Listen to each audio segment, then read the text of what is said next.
Olá, caros alunos. Iniciemos então mais uma aula.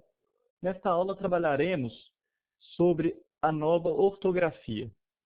Como referência bibliográfica, nós empregaremos o Segala, o Bechat e o Sacconi, que são mestres da nossa língua, né, e muito cobrados em concursos públicos. A nossa referência principal aqui será o Acordo Ortográfico da Língua Portuguesa, que está disponível no site da Academia Brasileira de Letras.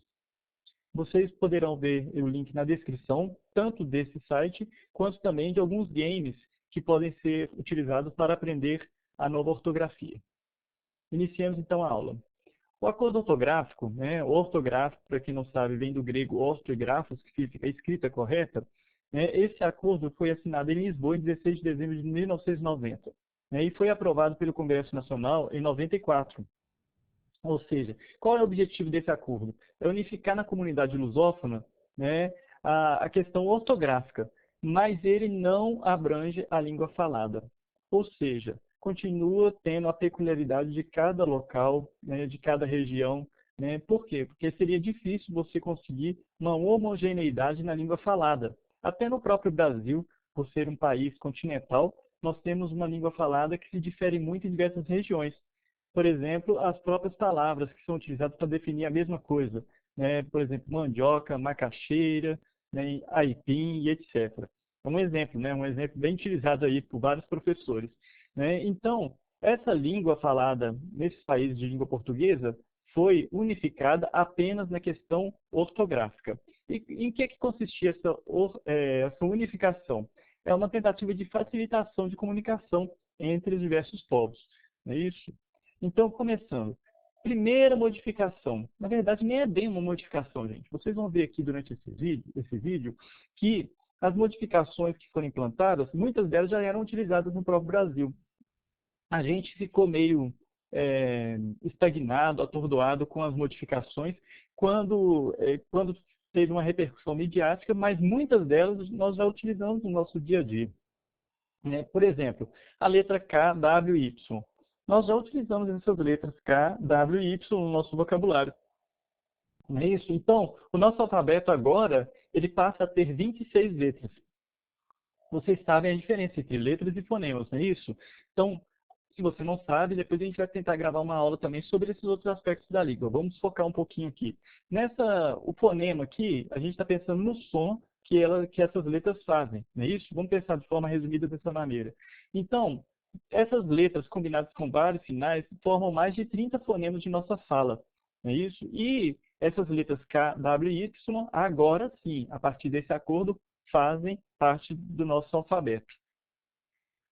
O K, W e Y, eles funcionam em quais momentos? Por exemplo, nas abreviaturas e termos científicos de uso internacional. A gente utiliza, por exemplo, para quilômetro. Veja, para escrever a palavra quilômetro, eu usei o QU. Mas, para simbolizar, eu coloquei KM. Por quê? Porque é um símbolo internacional. A mesma coisa o potássio. Eu utilizei o K por ser a expressão latina. O K representa a letra do latim. E W também para representar o oeste e assim por diante. Não é isso? Agora, a gente também utiliza o KWY em palavras estrangeiras não aportuguesadas. Por quê? Porque a gente já portuguesou algumas. Eu dei o exemplo do quilômetro, não é isso?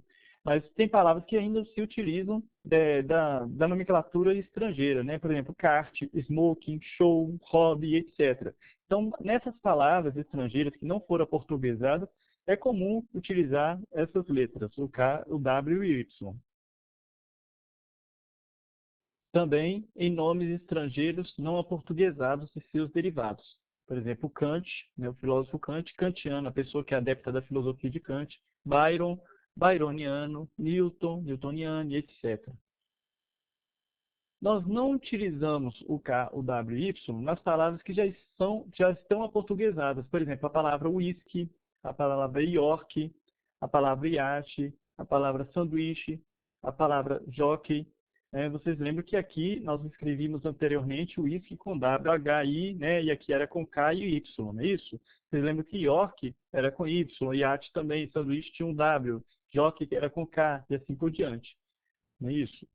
Na transcrição de etnônimos, nós também não costumamos utilizar o Y. né? Camaiurá, Caiabi, Uaicá, mas existem alguns etnólogos que utilizam o Y, né? No caso aqui, Camaiurá, veja que eu ainda acabei cometendo equívoco e colocando aqui, né? Exatamente por isso, porque alguns etnólogos, eles acabam utilizando esse Y, né? Eles utilizam o W, etc. Então, não é o K também, no caso do AEK, não é errado, né? Não se trata necessariamente de um erro, mas se trata de uma convenção, mesmo porque são expressões mais típicas nossas, né? Da nossa região, por exemplo, das tribos indígenas, etc. Né? É importante também lembrar que no acordo ortográfico você tem algumas coisas que ficaram facultativas, né? Tanto que se você digitar lá no vocabulário, né, no site que eu vou passar para vocês, da Academia Brasileira de Letras, lá tem o vocabulário. Quando você vai julgar algumas palavras, você joga uma forma e a outra forma, ambas estão certas. Então nem sempre aboliu a primeira forma. Então, a gente não pode ficar tão preso também assim. Lógico que tem casos que é impossível a gente utilizar outra forma a não ser aquela padronizada, não é isso? Por isso, eu até aconselho a quem está fazendo concurso público prestar bastante atenção na bibliografia utilizada, porque depende muito da pessoa, do gramático, né? Se ele vai aderir ou não a determinada convenção. Então, se você está fazendo concurso público e utiliza mais o Bechara, tente estudar mais o Bechara. Se for o Sacone, mais o Sacone, e assim por diante, né? O Segala, né, que eu gosto muito do Segala, a forma que ele coloca as questões é muito interessante, né, também é outro. Então, se você está estudando para o concurso público, foque exatamente naquele autor da sua área. Cuidado com a internet, gente. A internet tem muita coisa equivocada, não é isso? Vamos lá. A questão do uso do tema ficou claro para todo mundo que acabou. Não existe mais trema. O que era o trema? Um sinal diacrítico que foi abolido. O que é um sinal diacrítico? Ele era principalmente para quê? Para você mostrar que o U era pronunciado. O que é diacrítico? Se não me engano, diacrítico é aquilo que distingue, né? É uma coisa que traz a distinção. Então, é a letra que tem uma distinção em razão daquele sinal. Então, 50 não precisa mais da trema para você pronunciar. E a gente já não utilizava, né, gente? Quem é que colocava trema em linguiça, por exemplo? Né? Em sequestro, frequência, né? Antigamente, a palavra sanguíneo, por exemplo, era uma palavra cujo trema era opcional. Por quê? Porque ela vem da palavra sangue, né? Então, essas palavras, elas tinham trema opcional. Mas agora foi abolido totalmente o uso do trema nessas situações. Não é isso? O trema permanece apenas em quê? Apenas nas palavras estrangeiras, né, e suas derivadas. Por exemplo, Miller, Milleriano, Bincher e assim por diante. Então, essas palavras, né, principalmente nomes estrangeiros, ele continua utilizando o trema, né? Mas nas palavras já portuguesadas não se utiliza mais o trema. Mas é muito raro, então, a utilização do trema. Já era raro, então agora menos ainda. Então vamos passar para a acentuação gráfica. A acentuação gráfica dos proparoxítonos não mudou nada. Então, o novo acordo ortográfico não trouxe nenhuma mudança em relação à acentuação gráfica dos proparoxítonos. Nós continuamos acentuando com acento circunflexo o chapeuzinho, quando a vogal for tônica, não é isso? E quando ela for fechada ou nasal. Então, ela tem que ser tônica e, ao mesmo tempo, fechada ou nasal. E a gente acentua com acento agudo nos demais casos, ou seja, quando ela for aberta, né, e não for fechada, quando ela for aberta, né, lógico, né, quando ela for aberta e quando ela não for nasal.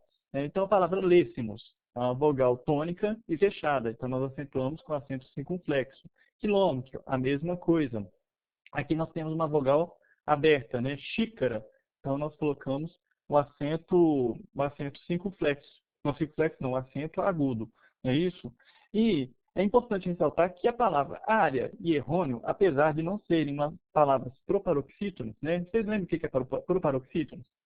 A palavra proparoxítono é aquela que tem a sílaba tônica na ante e na penúltima sílaba, não é isso? Então, lêssemos. Então, 1, 2, 3. Então, você teria a sílaba tônica aqui. Então, sempre que você tiver um proparoxítono, né, você pensa exatamente nessas regrinhas aqui. Mas no caso de área e errôneo, as palavras área e errôneo, apesar de não serem proparoxítonos, né, elas têm um encontro vocálico no final que fazem com que a gente tenda a pronunciá-las como se fossem proparoxítonos, né? Você pode pronunciar areia.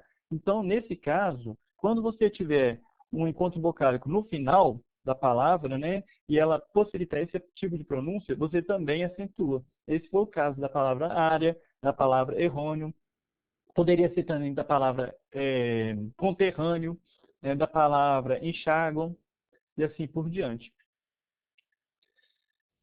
Com relação aos paroxítonos, também não mudou nada. Por exemplo, o ditongo crescente continua sendo acentuado. Lembra o que é o ditongo crescente? Sábio. Nós temos uma semivogal e uma vogal. Semivogal e vogal. Semivogal e vogal. Então, sempre que você tiver um ditongo crescente na paroxítona, você acentua a sílaba tônica.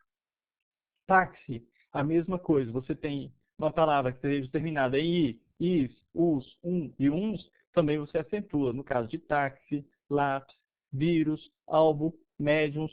A regra continua sendo a mesma que era aplicada antes. Então, se você não sabia antes, é porque por isso que você não sabe agora. Não é por causa do novo acordo ortográfico, né? O mesmo caso da acentuação gráfica, né? Das palavras terminadas em L, N, R, X, ONS e PS. Né? Por exemplo, a palavra fácil, hífen, revólver, fênix, elétrons, bíceps. Né? Então, essas palavras paroxítonas são acentuadas porque são terminadas nessas letras. Né? E as palavras terminadas em ei e eis, né? No caso de jockey e fósseis, por exemplo. Né? E nós temos também as palavras que estão terminadas em an, ans, ão, ãos, guan e guen. Né? Por exemplo, as palavras imã, ímãs, órgão, bênçãos, enxáguam, enxáguem e etc. Né? Então, essas regras aqui, gente, a gente está passando rapidamente porque são regras que já existiam antes. Né? Nós estamos só dando uma revisada. Não mudou nada em relação à nova ortografia. Agora, o que a gente não acentua? No caso dos paroxítonos, a gente não acentua os paroxítonos terminados em e ens. Não é isso? No caso de jovens, jovem e nuvem. Nuvens, por exemplo. Jovem e nuvem. Ou jovens e nuvens. Você não acentua. A gente já não acentuava. Não é questão também de decoreba. É o próprio uso, o costume da língua. Eu vou deixar o link aí também embaixo para vocês na descrição, de um site que você pode treinar um pouco esse uso da nossa língua. Você treina escrevendo as palavras como se fosse um ditado. E depois você vai vendo se você está acertando. É interessante porque a gente tem muitas dúvidas, né? E quanto mais a gente treina, mais a gente vai aprimorando isso. Então não há necessidade de ficar decorando regras. O importante na língua portuguesa é exatamente você estar utilizando aquilo no seu dia a dia, né? Os prefixos ante, semi e super também não são acentuados, como já não eram, né, gente? A gente não acentua esses prefixos, né, porque eles são considerados elementos átonos, não é isso? A gente também não acentua a palavra levando em consideração apenas se a sua vogal é tônica, ela é aberta ou fechada, não é isso? A gente não fala, coloca, por exemplo, acento em cedo, em cela, né? A gente não coloca em janela, em espelho, em socorro, não é isso? Por quê? Porque a gente sempre olha também se ela cumpre a outra regra, né? Se está terminada em L, em EI, ou se é terminada em tom crescente, né? Então, se a paroxítona é terminada em tem alguma outra terminação, tem alguma outra coisa que leva ela a ser acentuada, tudo bem. Mas levando isso em consideração apenas se era tônica, aberta ou fechada, não é necessariamente o motivo para se acentuar a palavra, né? A paroxítona. E os ditongos abertos, esta sim, é uma modificação implantada pela nova gramática, né, desculpa, nova ortografia. Né, os ditongos abertos, eu, ei e oi, né, de palavras paroxítonas, a gente não acentua mais. Então, jiboia, assembleia, geleia, plateia, tipóia, paranoico, heróico, apesar de serem ditongos abertos, não recebe mais acento agudo. Isso é importantíssimo, porque exatamente isso a gente já tinha costume de utilizar de maneira diferente, e agora nós vamos ter que utilizar de outra forma. Então, não se acentua mais o ditongo aberto no caso das palavras paroxítonas. No caso das palavras oxítonas, o que mudou e o que não mudou? Olha, nós continuamos tendo, né, o A e o E e o O, quando estão no final da palavra, né, seguidos ou não de S ou de pronome oblíquo, né, a gente acentua. Então, no caso do oxítono, o que é oxítono? É o mesmo caso, olha. Paroxítono está na penúltima sílaba tônica. Oxítono que está na última sílaba. Oxítono, gente, às vezes pode ser um monossílabo, é oxítono também. Mas, às vezes, nós temos palavras que têm várias sílabas e elas são oxítonos. Não é isso? Então, no caso aqui, palavra xará é uma palavra que é dissílaba, porque tem duas sílabas, no entanto, ela é oxítona. Por quê? Porque a sílaba tônica dela está na última, né, no final. É a última sílaba que é a tônica. Então, você tem uma oxítona terminada em A, então ela é acentuada. Outra oxítona terminada em AS, né? É acentuada. Por quê? Porque é seguido de S. Pajé, você, vovô, avós, vendê-lo, compô-lo, cortá-lo. Agora eu pergunto, alguém já utilizou isso de forma diferente? Não. Nós sempre utilizamos essas palavras da maneira correta no nosso dia a dia. Então não tem dificuldade nenhuma. A mesma coisa vai acontecer com as palavras que são terminadas em e ens, né? Palavras que são dissílabos ou trissílabos, etc., né? Mas que são oxítonas, ou seja, palavras que têm várias sílabas, acima de duas sílabas, né? E que são terminadas em ou ens. A gente acentua a sílaba tônica delas, que no caso é a última por ser oxítona, né? Ninguém, armazéns, contém, convém, mantém e assim por diante. Ah, professor, e esse mantém? Por que que um está com esse chapeuzinho aqui, que é o acento circunflexo, e esse aqui está com o risquinho, que é o acento agudo? Não, é porque o mantém aqui, nós temos ele no plural, eles mantêm. E mantém aqui, nós temos no singular, ele mantém. Então, a diferenciação entre as duas, né, dos dois acentos aqui, é exatamente pelo fato de um ser plural e o outro singular, né? Outro caso que nós acentuamos é quando nós temos oxítonos terminados em es, el e oi. Também nenhuma dificuldade. Quem é que nunca acentuou o chapéu? Ou heróis? Ou fiéis? Também não há dificuldade alguma aqui, né? Agora, monossílabos. Olha, nós deixamos de olhar a sílaba tônica, né? E nós estamos agora preocupados com a quantidade de sílabas, né? Aqui no caso nós estamos pensando nos monossílabos tônicos. Ah, pessoal, monossílabo tônico, como assim?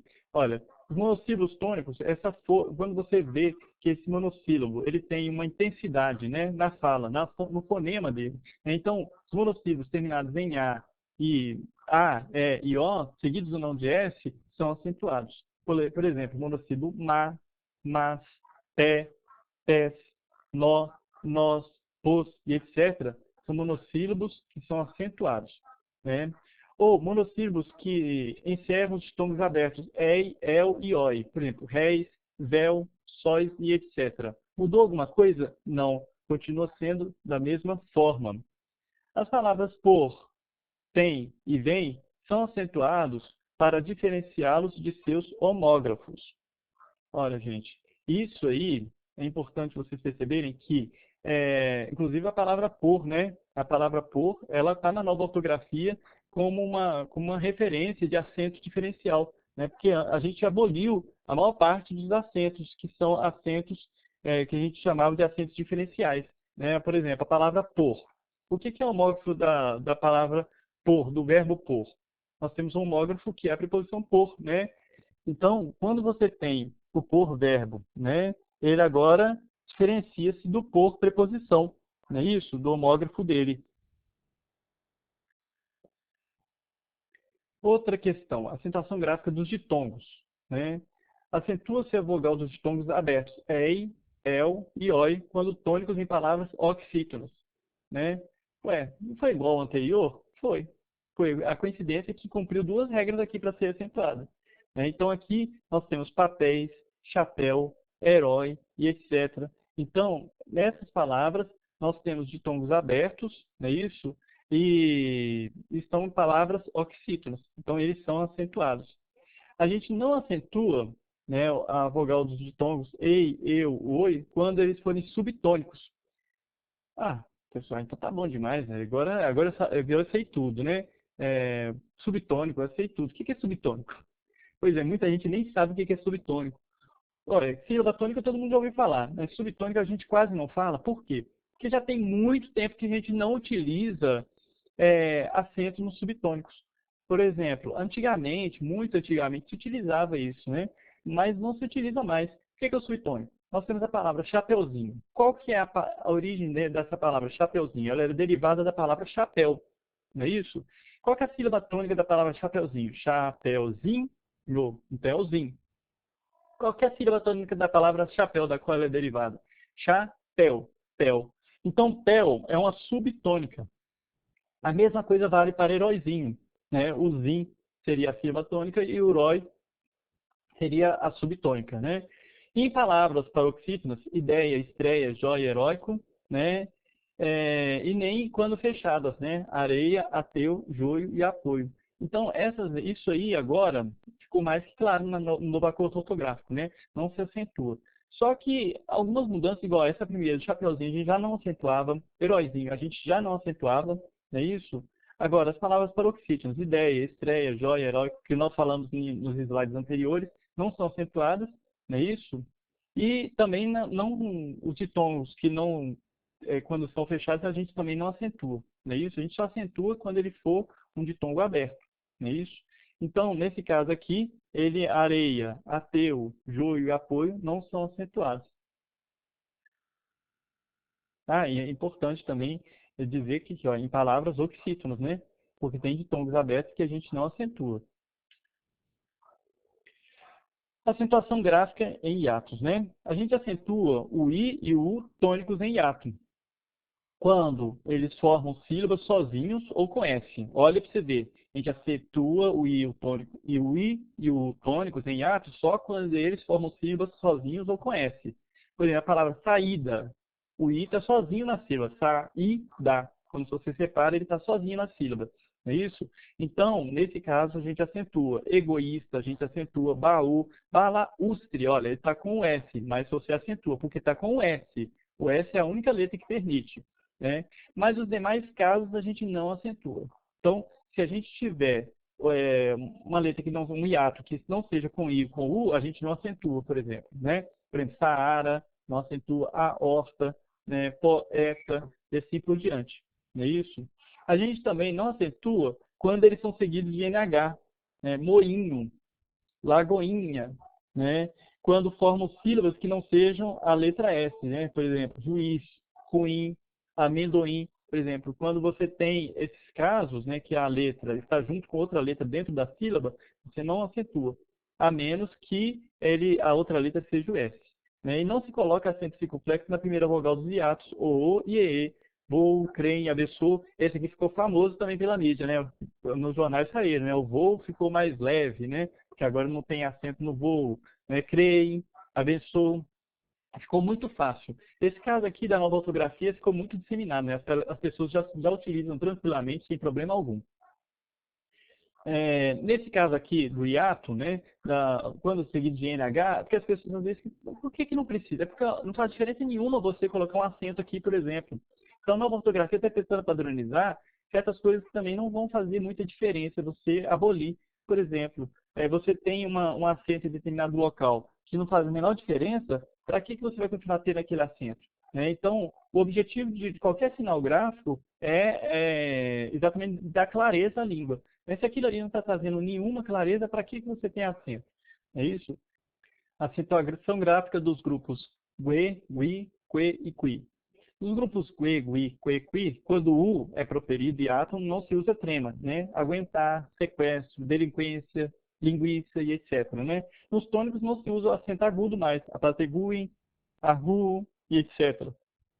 Então, acabou, né, a acentuação gráfica nesses casos, tanto do trema, né, quanto do acento agudo nesses casos.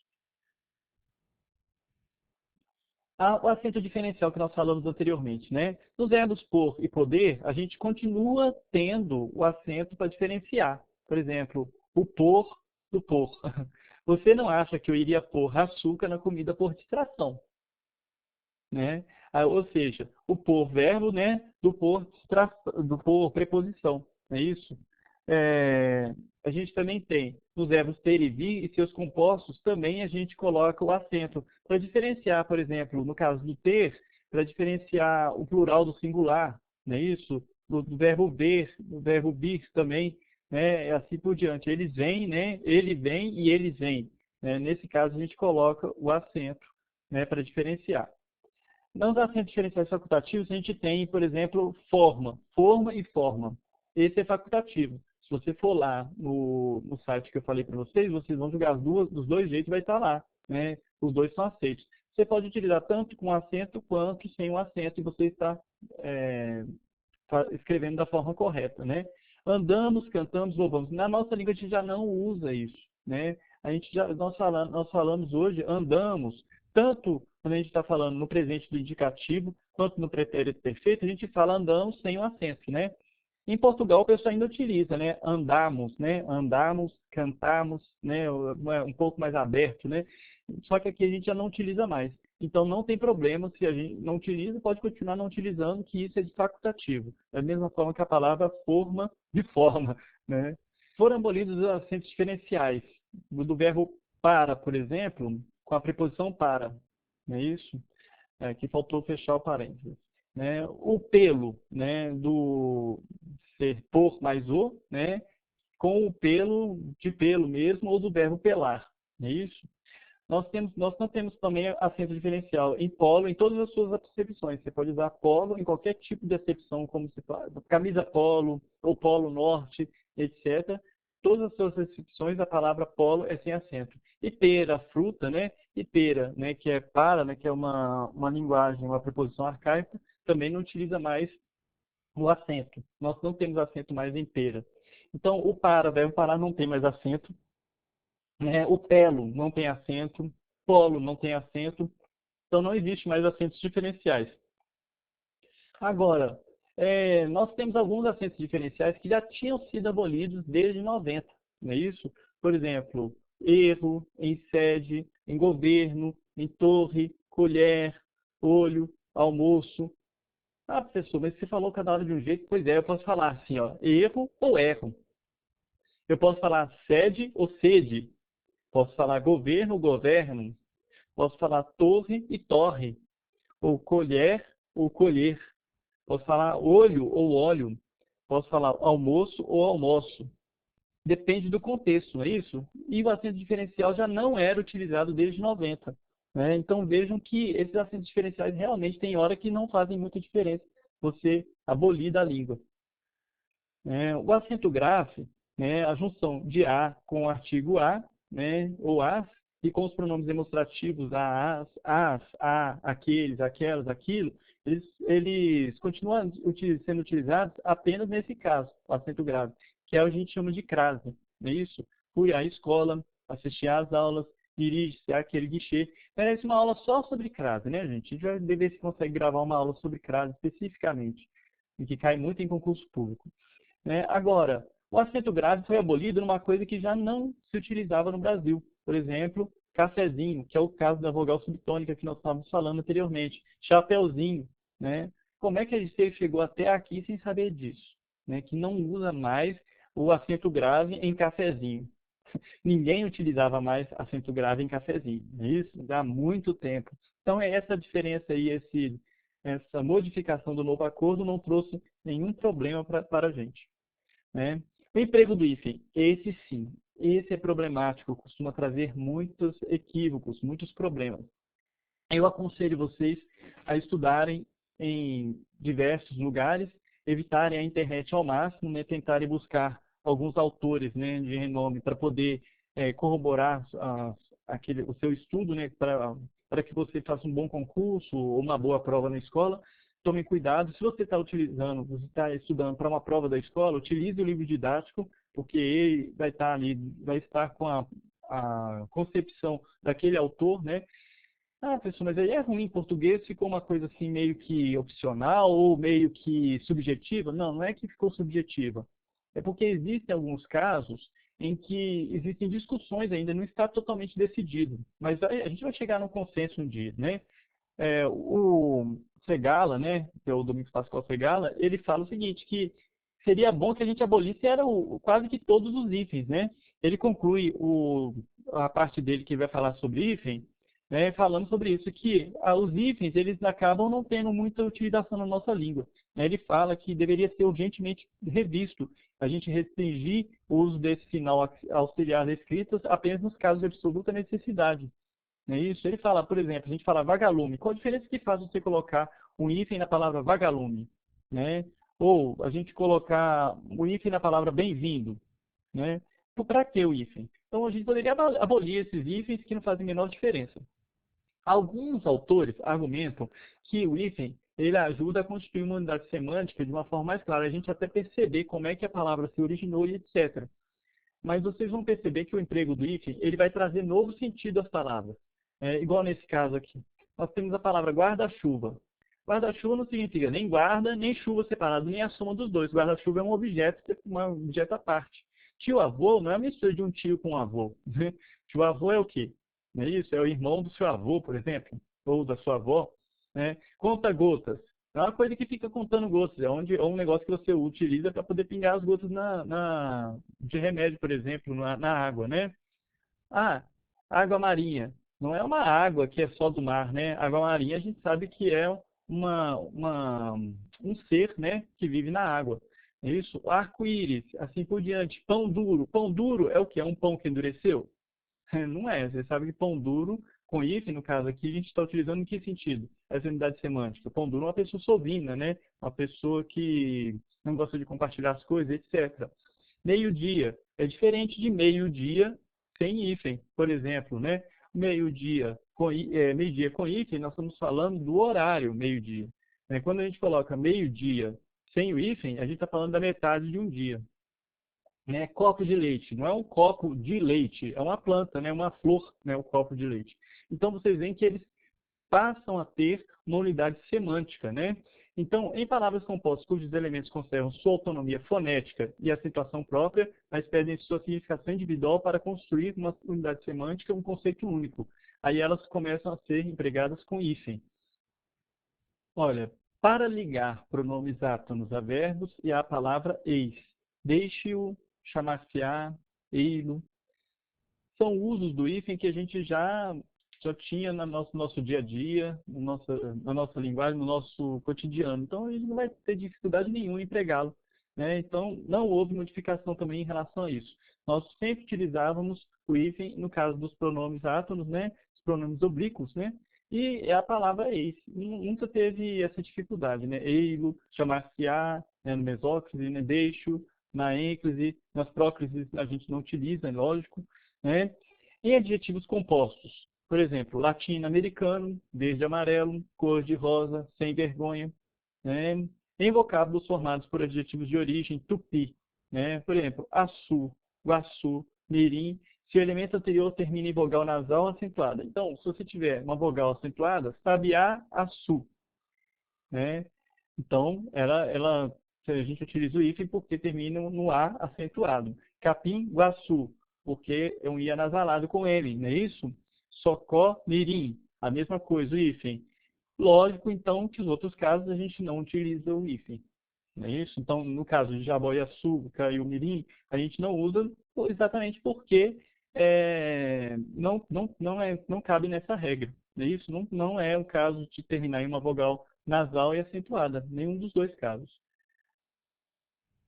No kit do emprego do hífen, nós temos em vocábulos que são formados por elementos e prefixos que têm acentuação própria, né? São tônicos. Por exemplo, além túmulo, você vê que ele tem é um tônico, né? É um prefixo tônico. Então você coloca o hífen para ressaltar esse prefixo. Além túmulo, a quem mar, pós-operatório, pré-nupcial, pró-alfabetização, recém-nascido. Então, nas formas átonas, né, se justapõe ao seguinte. Então, ou seja, quando a gente tem no caso aqui, nas formas tônicas, a gente coloca o hífen, nas átonas a gente justapõe, né, ou seja, a gente coloca sem o hífen, né, prever, promover. Então, que a forma aqui não é a forma átona, não é igual ao pré, aqui é pre. Né? Então, é uma forma átona, então você coloca ele junto, você justapõe a sequência aqui, promover, e assim por diante. Depois de circun, mal e pan, né, quando eles estão antes de vogal ou de M, N ou H. Então, pan-americano é separado por hífen.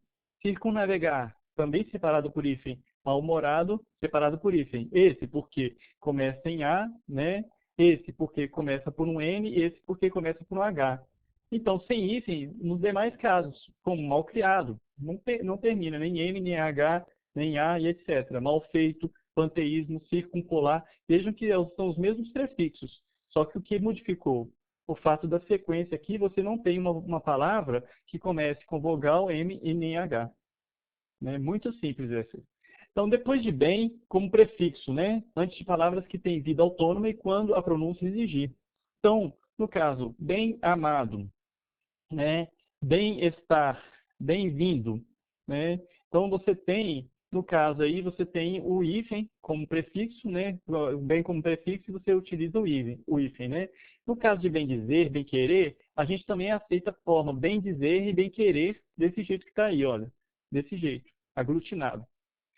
Eu conferi lá na ortografia, né? Realmente são aceitas as duas formas, né? Então, sempre que você tiver dúvida, tente consultar a ortografia, né? O vocabulário nosso, para poder verificar se realmente faz parte da nossa língua, se não foi abolida aquela forma, né? Nesse caso aqui, o bem dizer, ele é aceito das duas maneiras. O bem dizer com, né, com o hífen, bem dizer, ou sem o hífen aglutinado, né? Porque o advérbio, ela aglutinou ao segundo elemento. Né? Os encadeamentos de palavras.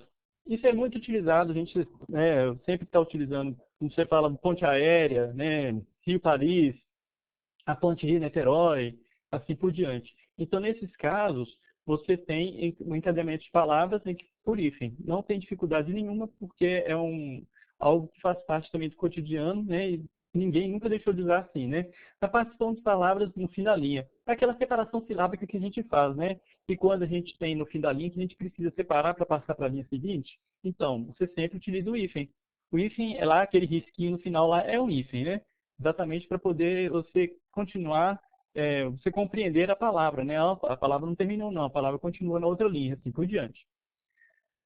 Outra utilização que a gente tem do hífen é como recurso de estilo, né? Você pode utilizá-lo de diversas formas. Por exemplo, você pode criar um neologismo juntando várias palavras. É possível, como recurso de estilo. Você está, na verdade, fugindo um pouco da ortografia, mas passando para um recurso de estilo que foge da ortografia, uma liberdade poética, né? Igual nesse caso aqui, você também pode utilizar separando em sílabas só para dar uma ênfase. Por exemplo, já disse, chega de prolixidade, sem rodeio, sem rodeio. Então, quer dizer, você está dando uma ênfase à palavra rodeio, né? Ou seja, você está mostrando que a pessoa falou pausadamente aquilo ali. Então, é um recurso linguístico e o emprego do hífen é plausível nesses casos. Nas palavras formadas com prefixos gregos ou latinos, eu coloquei alguns aqui, mas tem muitos, né? Aero, agro, ante, arque, co, super, pré, pan, neo, sub, supra, micro, ante, semi, alto, ec, no sentido de ex, né? Multi, mini, micro, pseudo, pluri, tele, bio, né? Tem muitas palavras, prefixos gregos ou latinos que a gente utiliza na nossa língua. E é interessante que quando a gente sabe o significado das palavras, elas até ajudam a gente a compreender o significado da palavra, mesmo sem olhar o dicionário.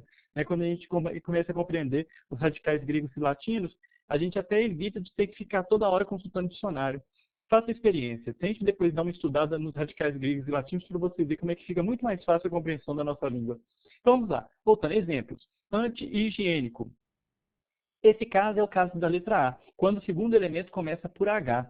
Né? Então, quando a gente tem esse radical grego-latino e o segundo elemento começa por H, nós utilizamos o hífen, né? Sub-humano, super-homem, co-herdeiro, pré-história, pan-helenismo. Nós temos alguns casos de exceções. Isso é exceção mesmo. Não vi casos em que o desumano poderia ser utilizado com H. Mas tem alguém que escrevia desumano com H? Eu acho que não. Inábil é a mesma coisa. Então, essas exceções aí quase que não são perceptíveis para nós, porque nós já utilizávamos a palavra desumano dessa maneira.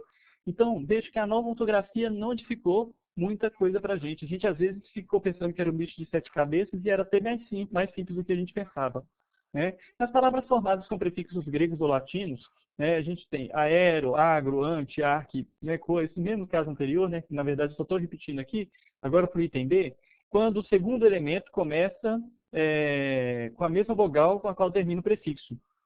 Ou seja, anti-ibérico. O anti terminou com i, ibérico começou com i. Então você utiliza o hífen. Esse é o caso da nova ortografia que pegou para capar nesse sentido. Né? Agora que as pessoas estão utilizando muito. Né? Supra-auricular também utiliza o hífen. A palavra aí, ó, anti-inflamatório, é uma palavra que as pessoas ficavam sempre na dúvida. Micro-onda, também outra palavra que agora ficou definida que tem que ter o hífen. Semi-interno, auto-observação, né?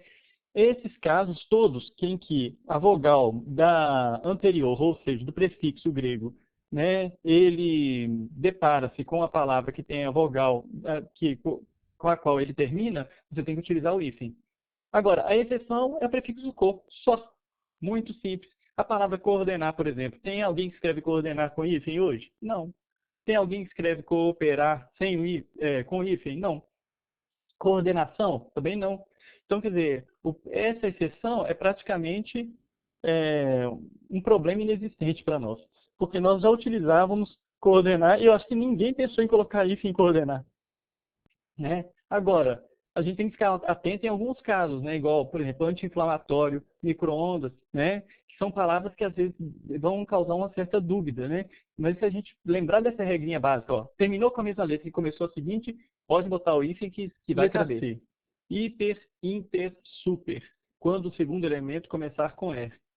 Repare que hiper, inter e super terminam com R, e quando o segundo elemento começar com o mesmo R, nós temos que colocar o hífen. Então é muito simples, né? Hiperrealismo, interracial, super requintado, a regra é essa. Não tem o que modificar. Então, quando não couber nessa regra, é porque você não coloca o hífen. Nas palavras formadas com prefixo grego ou latino, né? Nesse caso igual ao anterior, né? Quando o prefixo es, por exemplo, no sentido de estado anterior, sota, soto, vice, né? Você sempre coloca o hífen. Então, ex-diretor, sota, piloto, soto, mestre, vice-presidente, você utiliza o hífen. Ah, pessoal, o que é soto ou sota? Tem muita gente que não sabe, né? Sota, vamos ver se você explicar um pouco. O soto, piloto, é aquele que substitui o piloto em determinadas situações. Soto mestre é no mesmo caso, um cargo de marinha. É como se fosse um vice-piloto, né? Ah, um copiloto? Não, porque não vai estar pilotando, é como se fosse um substituto, né? Soto seria aquele substituto em caso de ausência do outro, etc. Tem mais ou menos essa ideia, né? Então, nós temos aqui, então, nesses casos, né, de ex, sota, soto e vice, nós utilizamos o hífen, né? Com prefixo sub também, quando for antes de B, H e R. Então, sub-humano, sub-raça, sub-bibliotecário, nós utilizamos o hífen sempre, né? Quando a próxima palavra inicia-se com B, H ou R, né? Agora, quando que a gente não usa o hífen? Olha, o prefixo termina em vogal e o segundo elemento começa com R ou S, caso em que as consoantes se duplicam. Então, nesse caso, não se utiliza o hífen, quando o prefixo termina em vogal e o segundo elemento começa com R ou S. Ultrassom terminou com ultra, terminou com A, não é isso? Com uma vogal. Som começou com S. Então, nesse caso, você dobra o S e aglutina os dois, não é isso? Ultrassom, né? Você justapõe os dois, na verdade, né? Isso não é aglutinação, isso é justaposição. Mini saia, mesma coisa, terminou com uma vogal e começou com S, mini saia.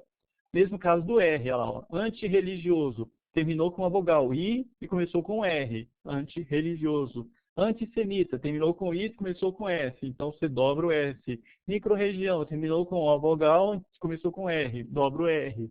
Cosseno, a gente sempre utilizou, mesmo caso. Então, vejam, não está difícil? Não está, gente. Até que se a gente for olhar bem, a maior parte dessas palavras a gente já utiliza dessa maneira aí.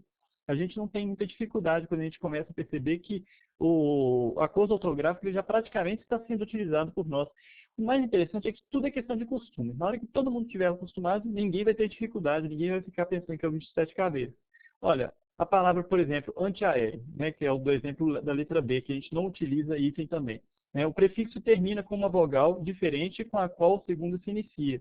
Então, antiaéreo, né? Os dois são, um terminou com uma vogal, o segundo começou com outra vogal, né? Então você não coloca hífen. Antiaéreo, autoescola, infraestrutura, semiárido, socioeconômico. Difícil? Não, é só você pensar. Se tem a mesma vogal, coloca o hífen, né? Se não tem, você não coloca, né? E no caso do R e S, você só dobra os dois, quando a segunda for iniciada com R ou S. Muito simples, né, gente? Então, No outro caso, que a gente não vai usar hífen, né, é em locuções substantivas, adjetivas ou pronominais, verbais, adverbiais, prepositivas ou conjuntivas. Ou seja, em locuções de uma forma geral, né? Eu não estou lembrando de mais nenhuma que possa acontecer aí, pelo menos agora eu não estou me recordando. Então, por exemplo, fim de semana, você não utiliza hífen, né? Você não precisa mais utilizar fim de semana, café com leite. Mas alguém usava? À toa, dia a dia, calcanhar de Aquiles, tomara que caia. Alguém utilizava isso? Não sei, mas a questão é, se utilizava, não precisa utilizar mais. Tomara que caia, eu acho que alguém já usou. Calcanhar de Aquiles eu já vi algumas vezes, dia a dia também, à toa. Café com leite, eu acho que eu nunca vi ninguém utilizar a palavra café com leite com hífen. Mas se utilizava, não precisa mais. Porque agora as locuções, a gente pode abolir o hífen, nesse caso das locuções substantivas, adjetivas, pronominais, verbais, adverbiais, prepositivas ou conjuntivas. Né? Então, esse vídeo é mais para mostrar para vocês que eu não precisei ensinar quase nada de novo para vocês. Vocês já sabem quase tudo. Basta a gente estudar as velhas regras, né, e verificar. A questão é, por que eu falei sobre as regras antigas também? Porque para a gente perceber que a mudança, que não houve mudança. E eu evitei também ficar mostrando as maneiras erradas.